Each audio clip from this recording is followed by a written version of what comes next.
ఎన్నికలకు వైఎస్ఆర్సీపీ సిద్ధం అంటుంటే ఓడిపోవడానికి ప్రతిపక్షాలు సంసిద్ధం అంటున్నాయని ఎద్దేవా చేశారు గూడూరు నియోజకవర్గం ఇన్ఛార్జ్ మేరిగ మురళి.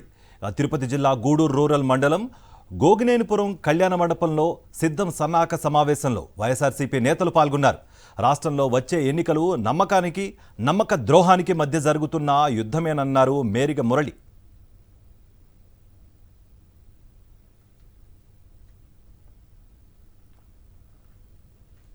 ఆ సిద్ధానికి మనం సన్నాహక కార్యక్రమం సమావేశం పెట్టుకొని మేము సిద్ధంగా ఉన్నాము. ఏ రకంగా అంటే మనం చూసి పులిని చూసి ఏదో రక్తవాత పెట్టుకునే విధంగా మనం సిద్ధం అనగానే సంసిద్ధమైన ఆయన బోర్డు వేసుకుని తిరుగుతున్నారు. మన ముందుండేది ఎన్నికల సమరం. ఎన్నికలు సిద్ధంగా ఉన్నానని చెప్తే సరిపోతుంది.